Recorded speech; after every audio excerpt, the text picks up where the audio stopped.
बिस्मिल्लाहिर्रहमानिर्रहीम, अस्सलाम वालेकुम। Welcome to our channel MK preparation. My self Mohammad Azam Mukhtar from education department. और आज स्टूडेंट्स हम पेडागोजी का एक बहुत important topic educational guidance and counselling में लेक्चर नंबर 2 जो है वो आपसे शेयर करेंगे। लेक्चर नंबर 1 में जो है वो हमने गाइडेंस, उसकी टाइप्स, उसकी इंपॉर्टेंस के बारे में डिस्कस किया और आज हम डिस्कस करने जा रहे हैं काउंसलिंग के बारे में।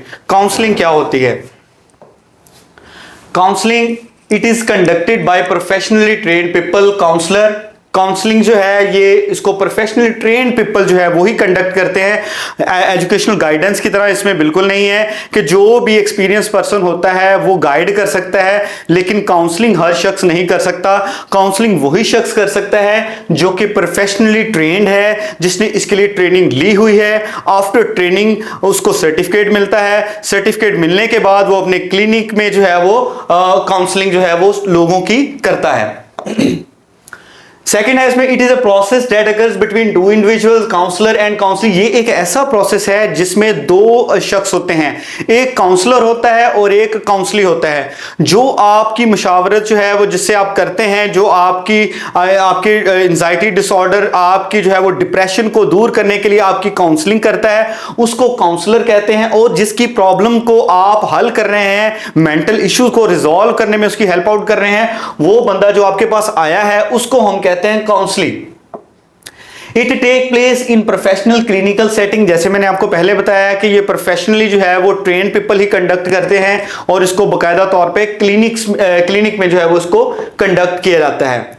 The term counseling is defined as talking therapy in which a person client discusses freely his problems and share feelings with the counselor who advises or helps the client in dealing with problems। यहां पे counselling में क्या होता है कि जो counsellor होता है उससे काउंसली अपनी प्रॉब्लम्स शेयर करता है। ये एक टॉकिंग थेरेपी होती है जिसमें वो अपने जो भी मसाइल होते हैं उनको वो काउंसलर को बताता है। काउंसलर उसके मसाइल को सुनता है। उसके मसाइल को सुनने के बाद उसका जो है वो हल, उसका सोल्यूशन जो है वो काउंसली को बताता है। It aimed at discussing those problems which are related to personal or social psychological issues causing emotional pain or mental instability। इसमें जो है वो इमोशनल पेन जो है वो शामिल है, मेंटल इंस्टेबिलिटी जिसमें डिप्रेशन आ जाता है, एंजाइटी आ जाती है, यू फील अनईजी और आप अपने आप को जो है वो अनईजी फील करते हैं। The counsellor listens the problems to the client with empathy and discusses it in a confidential environment। it is not one day process but take many sessions। तो काउंसलिंग जो है ये एक ऐसा प्रोसेस है कि जो एक दिन में मुकम्मल नहीं होता, इसके लिए सेशंस रिक्वायर्ड होते हैं। और उन सेशन में जो काउंसलर क्या करता है, काउंसली की प्रॉब्लम को सुनता है, उनको समझता है, उसके एक प्रॉपर सोल्यूशन की जो है वो बात करता है और क्लाइंट को उसके सोल्यूशन को बताता है और क्लाइंट की प्रॉब्लम को हल करता है। अगर इसकी हम काउंसलिंग की एग्जांपल पे बात करें तो हमारे पास एक सिनेरियो है, student Sadia struggling with anxiety, low grades due to difficulties with time management and procrastination. यहां पे एक स्टूडेंट है सादिया जो कि उसको प्रॉब्लम है, एंजाइटी का परेशानी है, उसको low grades due to difficulty with time management. वो अपना टाइम मैनेज नहीं कर पा रही। टाइम मैनेज ना करने की वजह से वो अपनी लर्निंग पे, अपनी पढ़ाई पे तवज्जो नहीं दे पा रही, उसके लो ग्रेड्स आए हैं और इसकी वजह से वो एंजाइटी का, परेशानी का शिकार है। तो इसमें क्या होता है, वो जाती है काउंसलर के पास, अपनी प्रॉब्लम्स उसको बताती है, काउंसलर उसकी प्रॉब्लम को सुनता है, उसकी प्रॉब्लम को सुनने के बाद उसको उसका सॉल्यूशन बताता है और वो अपनी इस प्रॉब्लम को हल करने में कामयाब होती है। काउंसलर जो है वो क्या करता है, उसको जो है काउंसलिंग प्रोवाइड करता है। After that, Sadia develops effective time management skills and reduces anxiety and improves her grades। Counselling लेने के बाद जो है वो सादिया जो है वो टाइम मैनेजमेंट सीख जाती है। उसको पता चल जाता है कि मैंने किस टाइम पे अपनी स्टडी को टाइम देना है, कैसे जो है वो मेहनत करके ग्रेड्स हासिल करने हैं, कैसे अपनी एकेडमिक अचीवमेंट को डेवलप करना है। तो ये जो है वो उसकी प्रॉब्लम का हल जो है वो तलाश यहाँ पे किया जाता है। जैसे कि आप देख रहे हैं सिनेरियो में, फर्स्ट पिक्चर में सादिया जो है वो एंजाइटी का शिकार है। किस वजह से? लो ग्रेड्स की वजह से, टाइम मैनेजमेंट के प्रॉब्लम की वजह से, उसको मैनेज ना करने की वजह से। लेकिन जैसे ही काउंसलिंग उसकी की है काउंसलर ने, उसके बाद जो है उसकी प्रॉब्लम का सलूशन हुआ और उसकी जो है वो कंडीशन में बेहतरी आई। अब हम बात कर लेते हैं टाइप्स ऑफ काउंसलिंग की। काउंसलिंग की जो है वो 3 टाइप्स हैं। उसमें सबसे पहले नंबर पे आ जाती है डायरेक्टिव काउंसलिंग, दूसरे नंबर पे आ जाती है नॉन डायरेक्टिव काउंसलिंग, तीसरे नंबर पे आ जाती है इक्लेक्टिक काउंसलिंग। सबसे पहले हम बात कर लेते हैं डायरेक्टिव काउंसलिंग की। डायरेक्टिव काउंसलिंग को विलियमसन ने 2011 में पेश किया था।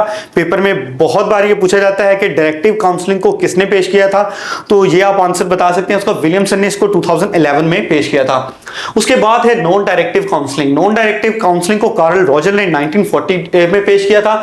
इक्लेक्टिक काउंसलिंग को बॉर्डन ने पेश किया था। सबसे पहले हम बात कर लेते हैं directive counselling. Directive counselling counsellor oriented होती है। काउंसलर ओरिएंटेड का मतलब क्या है कि इसमें जो काउंसलर होता है वो क्लाइंट की इंफॉर्मेशन को, उसकी प्रॉब्लम को सुनने के बाद वो उसको डायरेक्ट करता है, उसको बताता है कि वो किस तरह इस प्रॉब्लम से निकल सकता है, तो ये काउंसलर ओरिएंटेड होती है। सेकंड है counsellor is active and he identifies, defines, diagnose problem and provides its solution. यहां पे काउंसलर जो है वो एक्टिव है और वो क्या कर रहा है, वो आइडेंटिफाई कर रहा है प्रॉब्लम्स को। जो भी क्लाइंट को प्रॉब्लम्स हैं उन प्रॉब्लम को सुनने के बाद उसकी प्रॉब्लम का हल तलाश करता है, उसका हल बताता है यहां पे जो काउंसलर होता है। अब हम बात कर लेते हैं नॉन डायरेक्टिव काउंसलिंग की। नॉन डायरेक्टिव काउंसलिंग में क्या होता है, ये क्लाइंट ओरिएंटेड होती है। यहां पे क्लाइंट बोल के बताता है कि उसको प्रॉब्लम्स क्या है, यहां पे क्लाइंट को सुना जाता है, क्लाइंट की बात को इंपॉर्टेंस दी जाती है। Client is active, allowed to free expression, counsellor में गाइड्स एंड डायरेक्ट। यहां पे क्लाइंट जो है वो एक्टिव होता है, वो अपनी प्रॉब्लम्स को बताता है, काउंसलर उसकी प्रॉब्लम को सुनता है। ये इमोशनल भी हो सकती है क्योंकि क्लाइंट यहां पे एक्सप्लेन कर रहा होता है। तीसरी बात है client is passive and it is time saving. जो डायरेक्टिव काउंसलिंग होती है ये पैसिव, यहां पे क्लाइंट जो है वो पैसिव होता है, लेकिन जो काउंसलर होता है वो एक्टिव होता है, क्योंकि काउंसलर उसके हल की तरफ बात कर रहा होता है, उसको बता रहा होता है, इसलिए यहां पे क्लाइंट जो है वो पैसिव होता है वो काउंसलर की बात को सुन रहा होता है। और ये टाइम सेविंग भी होती है क्योंकि यहां पे अथॉरिटी फिगर काउंसलर है, वो जो है वो प्रोफेशनली ट्रेंड है, वो जानता है कि किस तरह से उसने क्लाइंट की प्रॉब्लम को सुनने के बाद उसका जो बेस्ट हल है वो उसके बारे में उसको बताना है। नंबर 4 पे आ जाता है क्लाइंट इज डिपेंडेंट। तो मैंने आपको इसके बारे में पहले भी बताया है, यहां पे क्लाइंट जो है वो डिपेंडेंट होता है। जैसी ही बात जो है वो काउंसलर उनके साथ शेयर करता है उसी के अकॉर्डिंग जो है वो क्लाइंट उसको आंसर कर रहा होता है। क्लाइंट यहां पे डिपेंडेंट होता है। अथॉरिटेटिव फिगर जो है वो यहां पे काउंसलर होता है। नंबर 6 आ जाता है इंटेलेक्चुअल रेदर देन इमोशनल। तो ये जो है वो इंटेलेक्चुअल होती है। इंटेलेक्चुअल किस तरह से होती है, क्योंकि यहां पे जो काउंसलर है वो एक्टिव है as compare to client. Client जो है वो यहां पे पैसिव होता है। नंबर 2 पे हम डिस्कस कर लेते हैं counsellor is passive and it is time consuming. यहां पे हमने देखा था कि क्लाइंट जो है वो पैसिव है, लेकिन यहां पे काउंसलर पैसिव होता है और ये टाइम कंज्यूमिंग होती है। टाइम कंज्यूमिंग किस तरह से होती है, क्योंकि यहां पे क्लाइंट को मौका दिया जाता है कि वो बोले, वो अपनी प्रॉब्लम को बताए। वो अपनी प्रॉब्लम को जब ठीक से नहीं बताएगा काउंसलर उसका सोल्यूशन नहीं बता पाएगा, तो ये टाइम जो है वो कंज्यूमिंग होती है, इसमें वक्त ज्यादा लगता है। क्लाइंट इंडिपेंडेंट, यहां पे जो फर्स्ट हमारा जो डायरेक्टिव काउंसलिंग थी वहां पे क्लाइंट डिपेंडेंट था, यहां पे क्लाइंट इंडिपेंडेंट है। क्लाइंट इंडिपेंडेंट का मतलब है कि क्लाइंट खुद से चीजों को बताता है, अपनी प्रॉब्लम को शेयर करता है। सेल्फ डायरेक्टेड होती है as compare to directive counselling. Self directed मतलब खुद से वो चीजों को बताता है, अपनी प्रॉब्लम्स को बताता है। इमोशनल होती है क्योंकि सम टाइम यहां पे क्लाइंट अपनी प्रॉब्लम को बताते हुए रोने लग जाता है काउंसलर के सामने में, तो हम कह सकते हैं कि ये इमोशनल भी है रेदर देन इंटेलेक्चुअल। नंबर 3 पे हम बात कर लेते हैं इक्लेक्टिक काउंसलिंग की। इक्लेक्टिक काउंसलिंग क्या होती है? Eclectic counselling moves from directive to non directive counselling to client oriented. यहां पे जो काउंसलिंग होती है ये डायरेक्टिव से नॉन डायरेक्टिव की तरफ सफर करती है, काउंसलर ओरिएंटेड से क्लाइंट ओरिएंटेड बनती है। सबसे पहले काउंसलर जो है वो डायरेक्ट करता है, उसको बताता है, क्लाइंट की भी सुनी जाती है, और फिर से जो है वो दोबारा काउंसलर की तरफ से जो काउंसलिंग मूव करती है। मतलब इसमें दोनों अप्रोचेस का जो है वो इस्तेमाल किया जाता है। Counsellor and client work together, यहां पे काउंसलर और क्लाइंट जो है वो इकट्ठे काम करते हैं, हैं, यूज मॉडरेट टाइम, तो इसमें टाइम ना ज्यादा लगता है ना कम लगता है, बल्कि एक मॉडरेट सा टाइम जो है वो इसमें कंज्यूम होता है। नेक्स्ट है counsellor and client work together, दोनों साथ मिलकर काम करते हैं, उसकी बात को भी सुना जाता है, काउंसलर उसके सोल्यूशन पे भी बात करता है, ये डेमोक्रेटिक होती है। डायरेक्टिव काउंसलिंग की हमने बात की थी, वो अथॉरिटेटिव होती है क्योंकि वहां पे काउंसलर जो है वो आपको गाइड कर रहा होता है। सेल्फ और डायरेक्टेड होती है नॉन डायरेक्टिव काउंसलिंग, क्योंकि यहाँ पे क्लाइंट अपनी प्रॉब्लम्स को बता रहा होता है, वो खुद से एक्सप्लेन करता है। सेल्फ डायरेक्शन होती है। डेमोक्रेटिव में दोनों चीजें आ जाती हैं, क्लाइंट भी एक्सप्लेन करता है अपनी प्रॉब्लम को और काउंसलर उसको उसका हल बताता है। बोथ इंटेलेक्चुअल एंड इमोशनल, तो जो हमारी इक्लेक्टिक काउंसलिंग होती है ये इमोशनल भी होती है और ये इंटेलेक्चुअल भी होती है, क्योंकि यहां पे दोनों को मौका मिलता है एक्सप्लेन करने का। नेक्स्ट है principle of counselling. Principle of counselling की अगर हम बात करें तो face to face relationship between two person, यहां पे फेस टू फेस रिलेशनशिप होता है दो शख्स का, काउंसलर और काउंसली का, जो कि इंफॉर्मेशन को शेयर करते हैं, अपने प्रॉब्लम्स को बताते हैं, उसका प्रॉब्लम का सोल्यूशन बताया जाता है। Emotional rather than purely intellectual attitude, तो ये इमोशनल ज्यादा जो काउंसलिंग होती है एज कंपेयर टू गाइडेंस, ये इमोशनल ज्यादा होती है, क्योंकि यहां पे क्लाइंट अपनी जो प्रॉब्लम को बताता है, तो मैंने पहले भी बताया वो इमोशनल हो जाता है। मोर देन एडवाइस गिविंग, जो काउंसलिंग होती है ये प्रोफेशनली जो है वो ट्रेन पीपल जो है वो कंडक्ट करते हैं, तो ये जो है वो एक सिर्फ नसीहत कर देने से कहीं ज्यादा ये वैल्यू रखती है। जैसे एक बाप भी होता है वो भी अपने बच्चे को नसीहत कर देता है, लेकिन काउंसलिंग हर वालिद नहीं कर सकता। काउंसलिंग वही शख्स कर सकता है जो कि प्रोफेशनल ट्रेंड हो। प्रोफेशनल ट्रेन होना काउंसलर के लिए बहुत जरूरी है। Involve solution of the immediate problem, यहां पे जो भी प्रॉब्लम्स होती है उसका इमीडिएट सोल्यूशन, उसके ऊपर बात की जाती है। जेन्युइननेस, जेन्युइननेस कैसे है? ऑनेस्ट विद द क्लाइंट, आपने जो काउंसलर ने क्लाइंट के साथ जो है वो जेन्युइन रहना है, ऑनेस्ट रहना है, उसकी जो है वो फलाह की तरफ बात करनी है जो क्लाइंट के लिए बेहतर है, बजाय ये कि अपना फायदा सोचना है, क्लाइंट के सेशन बढ़ाते रहना है और उससे फीस लेते रहना। ऐसा बिल्कुल नहीं करना चाहिए काउंसलर को। काउंसलर को करना क्या चाहिए कि उसकी प्रॉब्लम्स को सुने, उसकी प्रॉब्लम को सुनने के बाद उसको जो है वो एक ऑनेस्ट जो है वो उसका सोल्यूशन उसकी प्रॉब्लम का प्रेजेंट करे। नेक्स्ट है एम्पैथी, फीलिंग लाइक क्लाइंट। एक काउंसलर को चाहिए कि जब वो क्लाइंट को डील कर रहा हो तो वो सोचे कि मैं इसकी जगह पे हूं, और अगर मैं इस प्रॉब्लम को फेस कर रहा होता तो मुझे जो है वो कैसा फील हो रहा होता। तो यहां पे फीलिंग लाइक अ क्लाइंट, यहां पे जो काउंसलर है उसको क्लाइंट के तौर पे अपने आप को कंसीडर करना चाहिए, फील करना चाहिए। एस्पेक्ट्स ऑफ काउंसलिंग की अगर हम बात करें तो इसमें रेडीनेस आ जाती है, गेटिंग मेंटली और फिजिकली रेडी फॉर काउंसलिंग। यहां पे जो क्लाइंट है उसको मेंटली और फिजिकली रेडी रहना चाहिए काउंसलिंग के लिए। अगर वो फिजिकली और मेंटली रेडी नहीं है काउंसलिंग के लिए तो अपनी काउंसलिंग जो है वो नहीं करवा सकता। काउंटरविल क्या होती है? Hesitate to get help of other. यहां पे जो क्लाइंट होता है वो काउंसलर की हेल्प लेने से जो है वो हिचकिचाता है, वो हेजिटेट फील करता है, वो काउंसलर के पास जाना पसंद नहीं करता। तो उसको जो है वो जब रेडी किया रहता है उसके बाद उसकी काउंटरविल के तौर पर उसको बताया जाता है कि काउंसलर जो है वो तुम्हारी प्रॉब्लम को सॉल्व करेगा, इससे तुम्हें हेल्प मिलेगी। रैपिड क्या होती है? Rapid development relationship between counsellor and client. यहां पे ताल्लुक जो है वो बनाया जाता है। ताल्लुक किनके दरमियान? काउंसलर का काउंसली से ताल्लुक जो है वो जोड़ा जाता है, उनकी जो है वो रैपिड में डेवलपमेंट की जाती है, उनका ताल्लुक में बेहतरी लाई जाती है। Case history, sharing past and present information problems by the client. यहां पे केस हिस्ट्री में क्या होता है कि क्लाइंट जो है वो अपनी प्रॉब्लम की एक हिस्ट्री जो है वो बताता है कि उसको वो प्रॉब्लम फेस कैसे हुई, और फिर उस केस हिस्ट्री को जानने के बाद काउंसलर उसको गाइड करता है। तो केस हिस्ट्री का मतलब ये होता है कि पास्ट इंफॉर्मेशन प्रॉब्लम से रिलेटेड वो शेयर करना। उसके बाद नंबर 5 पे आ जाती है ट्रांसफरेंस। ट्रांसफरेंस में क्या होता है? Client openly express his feeling. यहां पे जब उनके दरमियान रिलेशनशिप, काउंसलर और काउंसली के दरमियान रिलेशनशिप गुड रैपिड कायम हो जाती है, तो उसके बाद क्या होता है? जो क्लाइंट होता है वो ओपनली अपने ख्यालात का इजहार करता है, अपनी प्रॉब्लम को क्लाइंट काउंसलर के सामने रखता है, उसको बताता है कि ये मेरी प्रॉब्लम है और इस वजह से मैं एंजाइटी का, मैं डिप्रेशन का शिकार हूं, तो मुझे इससे जो है वो इसका छुटकारा चाहिए। तो काउंसलर फिर उसको गाइड करता है। नेक्स्ट है resistance, client resist counsellor in achieving his goal. यहां पे जब समटाइम ऐसे होता है कि क्लाइंट मेंटली भी रेडी होता है, लेकिन जैसे ही वो क्लिनिक में जाता है, अपनी प्रॉब्लम को शेयर करता है, तो उसमें रेजिस्टेंस फील करता है। वो अपनी प्रॉब्लम बताते बताते अचानक से रुक जाता है, वो कुछ हेजिटेशन फील करता है, या कुछ वो बातें छुपाना शुरू कर देता है, रेजिस्टेंस फील करता है। तो यहां पे जो काउंसलर का काम ज्यादा बढ़ जाता है।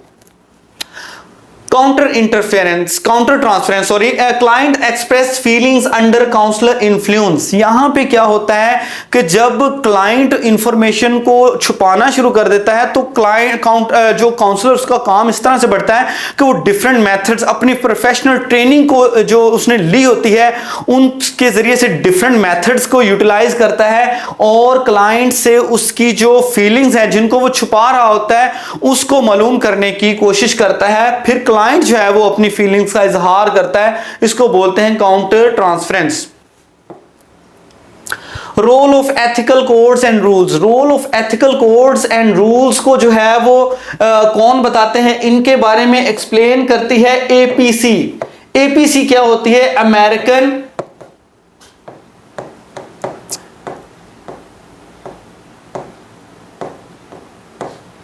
अमेरिकन साइकोलॉजिकल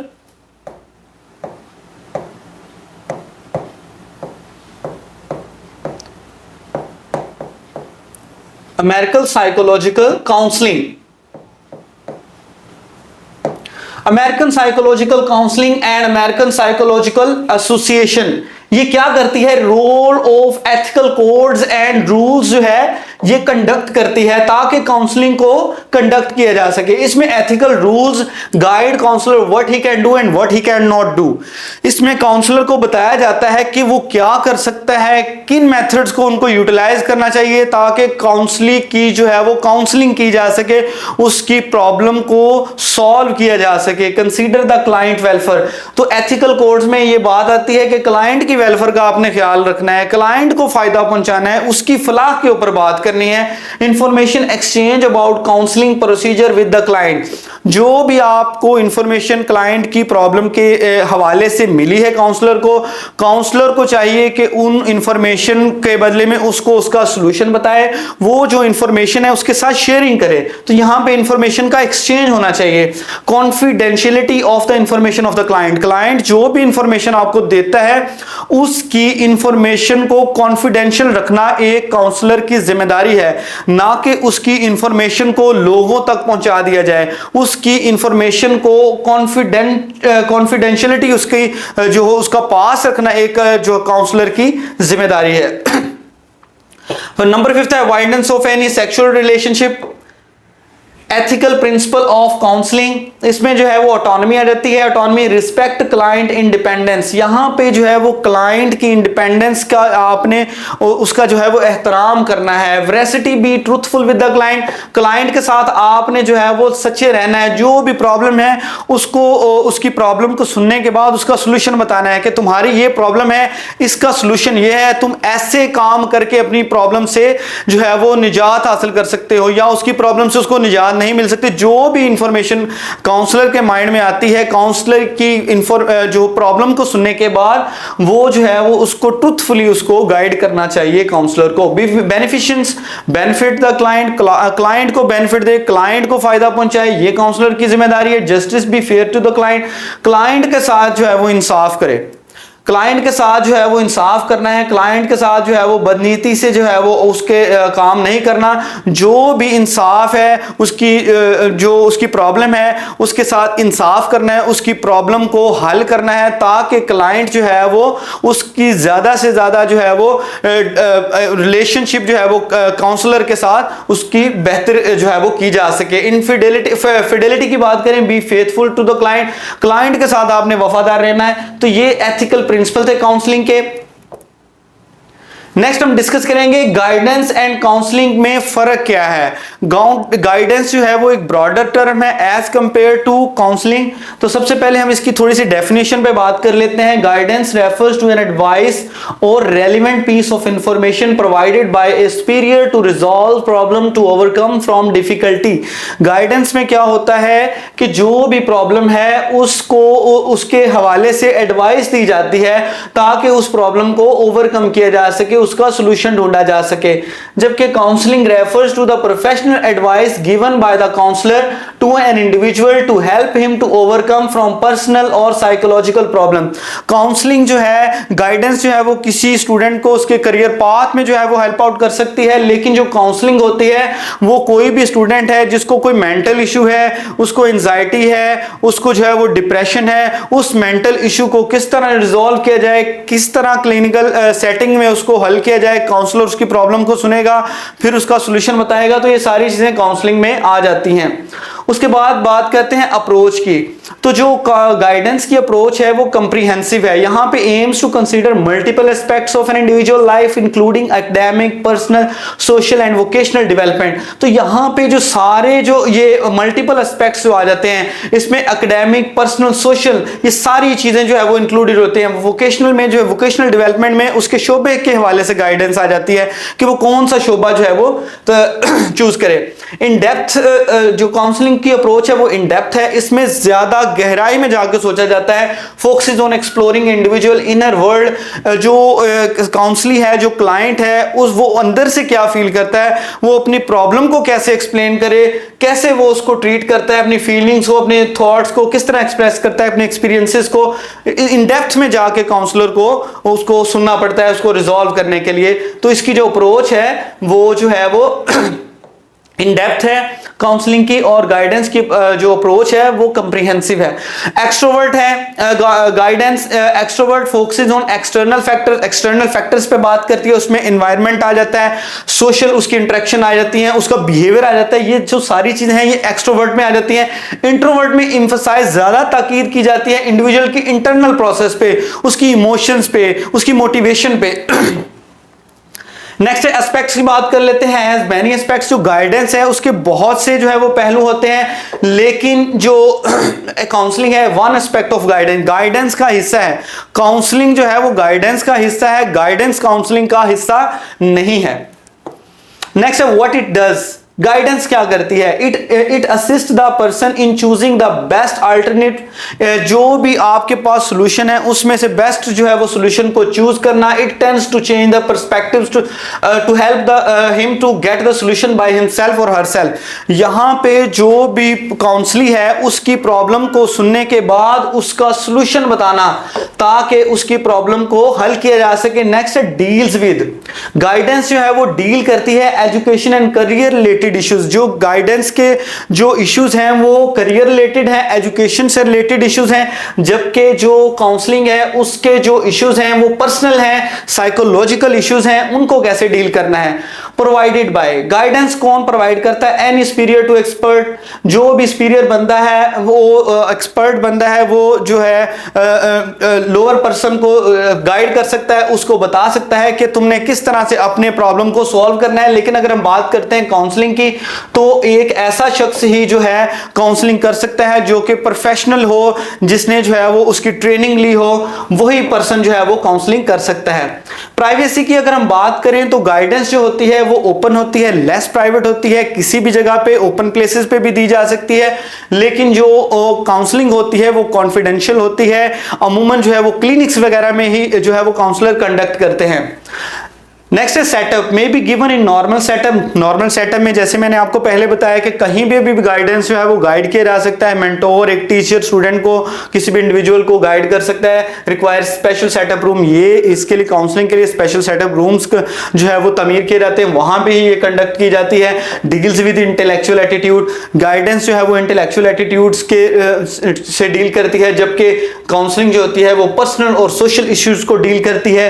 मूड की अगर हम बात करें, मॉड की बात कर लें 1-to-1 और 1-to-many, गाइडेंस जो होती है वो एक से एक को भी हो सकती है, एक से ज्यादा को भी दी जा सकती है, लेकिन जो काउंसलिंग होती है वो 1-to-1 ही होती है, एक काउंसलर होता है और एक काउंसली होता है। यहाँ पे फॉर होम, किन के लिए जो है वो गाइडेंस कंडक्ट की जाती है? फॉर ऑल, सभी के लिए गाइडेंस, हर बंदा जो है वो गाइड कर सकता है, जो भी एक्सपीरियंस है किसी भी फील्ड से रिलेटेड, चाहे उसकी उस फील्ड के हवाले से गाइड करने वाले उसकी ट्रेनिंग है या नहीं है, वो गाइड कर सकता है। लेकिन जो काउंसलिंग की अगर हम बात करें तो काउंसलर जो है for those who are disturbed और सैड, यहाँ पे काउंसलर उन्हीं की जो है वो काउंसलिंग कर सकता है जिनको प्रॉब्लम हो, जो एंजाइटी का, डिसऑर्डर का और जो है वो डिप्रेशन का शिकार हो, मेंटल इलनेस का शिकार हो, उनकी प्रॉब्लम को जो है वो डिस्कस किया जाता है।